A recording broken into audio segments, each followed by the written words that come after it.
तो दोस्तों आज 9 सितंबर 2021 गुरुवार का दिन हो चुका था। फटाफट से बात कर लेते हैं आज शिक्षा विभाग से जुड़ी कुछ ताज़ा खबरों की और कुछ बड़ी खबरों की। प्रदेश की सरकारी और प्राइवेट बीएड कॉलेज में प्रवेश के लिए 5.33 लाख विद्यार्थियों ने बुधवार को राज्य के सभी 33 जिलों में पीटीटी की परीक्षा दी। परीक्षा बीकानेर के राजकीय ढूंगर कॉलेज के निर्देशन में लगातार तीसरे वर्ष 1974 परीक्षा केंद्रों पर हुई। आपको बता दें 4 वर्षीय बीए बीएड और बीएससी बीएड कोर्स के लिए कुल 1,67,070 और 2 वर्षीय बीएड पाठ्यक्रम के लिए कुल 3,66,008 परीक्षार्थियों ने प्रीटेस्ट दिया। प्रीटेस्ट कोऑर्डिनेटर और प्रिंसिपल डॉक्टर जीपी सिंह ने बताया कि परीक्षार्थियों की सर्वाधिक संख्या जयपुर जिले में रही, जहां कुल 72,137 विद्यार्थियों ने परीक्षा दी। इसी प्रकार जैसलमेर में सबसे कम महज 2,753 विद्यार्थियों ने परीक्षा दी। प्रदेश के किसी भी परीक्षा केंद्र पर नकल का कोई भी प्रकरण सामने नहीं आया। वहीं आपको बता दें पीटीटी में शामिल होने वाले परीक्षार्थियों के लिए रोडवेज बसों में निःशुल्क यात्रा की व्यवस्था की गई थी। इसी के साथ आपको बता दें रोडवेज की ओर से मुख्यमंत्री की बजट घोषणा की पालना में 12 सितंबर को होने वाली नीट 2021 की परीक्षा देने वाले परीक्षार्थियों के लिए भी मुफ्त यात्रा सेवा रहेगी। राजस्थान बेरोजगार एकीकृत महासंघ के बैनर तले 10 सितंबर को बेरोजगार युवाओं की मांगों को पूरा करवाने को लेकर शक्ति प्रदर्शन किया जाएगा। प्रदेश के सरकारी कॉलेजों में प्रवेश के लिए ऑनलाइन आवेदन प्रक्रिया चल रही है। इस दौरान प्रदेश के सरकारी कॉलेज की निर्धारित सीटों से 2 गुना छात्रों ने अब तक आवेदन किया। आपको बता दें ऐसे में एक सीट पर प्रवेश के लिए 2 छात्रों में दौड़ है। अभी तक 3,96,000 स्टूडेंट्स ने आवेदन किया। आवेदन की प्रक्रिया 18 अगस्त को शुरू हुई थी। कोरोना के चलते पिछले 2 वर्षों से विद्यार्थियों को प्रमोट किया जा रहा है। इस बार बिना परीक्षा दिए उनको अगली कक्षा में शामिल कर लिया जाता है। इस बार ऐसा नहीं होगा। आपको बता दें सभी विद्यार्थियों को परीक्षाएं देनी होगी। इसके लिए गुरुवार से टेस्ट प्रारंभ कर दिए गए। कक्षा 1 से 12वीं तक के सभी विद्यार्थियों को ये टेस्ट देने होंगे। आपको बता दें जिला शिक्षा अधिकारियों का कहना है कि किस बार पेपर घर तक पहुंचाया जाएगा। राजस्थान विश्वविद्यालय में कोरोना काल में अटकी परीक्षाएं आयोजित की जा रही हैं। इस समय राजस्थान यूनिवर्सिटी में फाइनल ईयर स्नातक और स्नातकोत्तर की परीक्षाएं हो रही है। राजस्थान विश्वविद्यालय प्रशासन ने स्नातक द्वितीय वर्ष की परीक्षाओं का कार्यक्रम भी जारी कर दिया है। कार्यक्रम के अनुसार परीक्षाएं गुरुवार से शुरू होकर 26 अक्टूबर तक चलेंगी।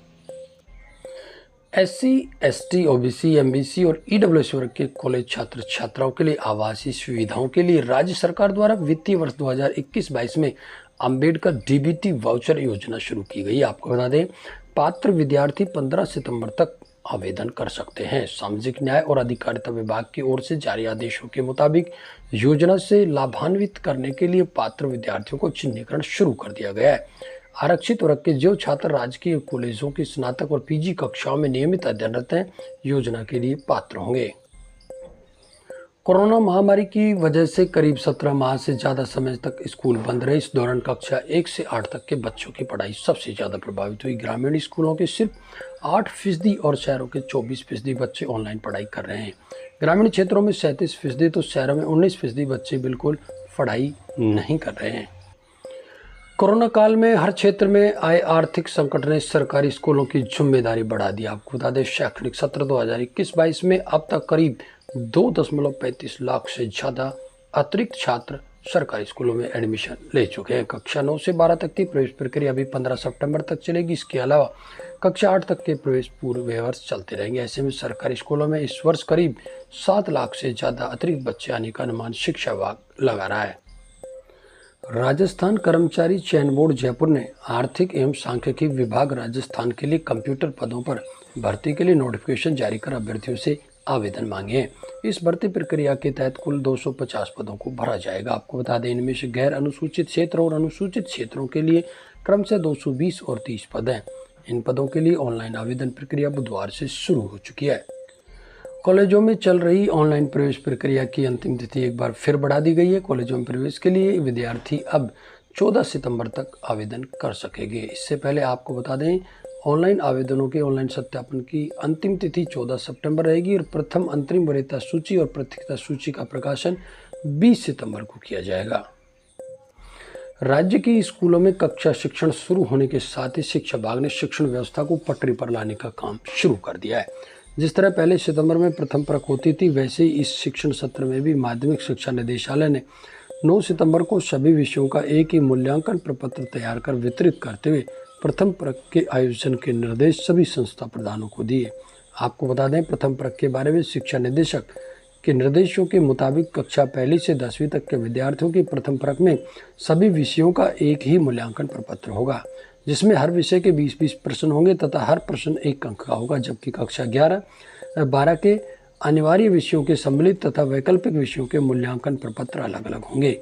सभी प्रश्न बहुविकल्पी होंगे। कक्षा शिक्षण करने आ रहे विद्यार्थियों का मूल्यांकन प्रपत्र स्कूल में वितरित किया जाएगा। आपको बता दें बोर्ड परीक्षाओं की कक्षाओं के विद्यार्थियों को इस परीक्षा में प्राप्त किए गए कुल अंकों का 20% वेटेज मिलेगा, जिन्हें मुख्य परीक्षा में शामिल किया जाएगा, जबकि स्कूली परीक्षा वाले विद्यार्थियों को प्राप्त अंकों का 10% वेटेज दिया जाएगा।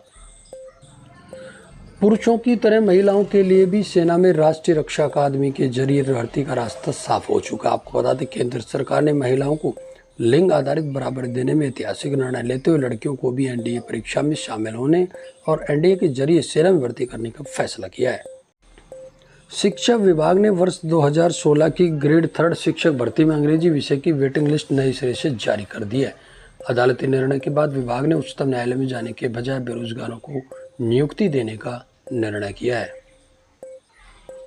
अल्पसंख्यक मामलात विभाग की ओर से अल्पसंख्यक वर्ग के छात्र छात्राओं के शैक्षिक प्रोत्साहन के लिए प्रतिवर्ष छात्रवृत्ति दी जाती है, लेकिन शिक्षण संस्थाओं की उदासीनता प्रोत्साहन की राह में रोड़ा साबित हो रही है। आपको बता दें स्थिति यह है कि एक तरफ पूरे प्रदेश में महज 33.36% शिक्षण संस्थाएं पोर्टल पर केवाईसी अपडेट कर पाई हैं, वहीं केवाईसी अपडेट नहीं हो पाने के चलते नामांकन एवं लक्ष्य के मुकाबले 10.77% ही छात्र छात्राओं ने छात्रवृत्ति के लिए आवेदन किए हैं। तो दोस्तों ये थी आज 9 सितंबर 2021 से जुड़ी शिक्षा विभाग की कुछ बड़ी खबरें। शिक्षा विभाग से जुड़ी प्रत्येक बड़ी खबर के लिए लगातार आप बने रहे हमारे साथ में। प्रत्येक बड़ी खबर का नोटिफिकेशन लगातार आप तक पहुंचता रहे, इसके लिए आप चैनल को सब्सक्राइब अवश्य कर लें। बीएसटीसी, पीजीटी, रीट, पुलिस, पटवार, स्कूल कॉलेज शिक्षा से जुड़े विद्यार्थियों को समर्पित इस चैनल पर हम आपकी प्रत्येक समस्या के समाधान का पूर्ण प्रयास करते हैं। इसी के साथ आपकी प्रत्येक समस्या का समाधान होता रहे और आपको किसी प्रकार की शिक्षा से जुड़ी, रोजगार से जुड़ी खबर समय पर मिलती रहे, इसके लिए आप हमारे टेलीग्राम ग्रुप को जरूर ज्वाइन कर लें। इसी के साथ आप हमारे ब्लॉग को भी विजिट करते रहिएगा, दोनों का लिंक आपको नीचे डिस्क्रिप्शन में मिल जाएगा। आज की इस वीडियो में साथियों बस इतना ही। नमस्कार।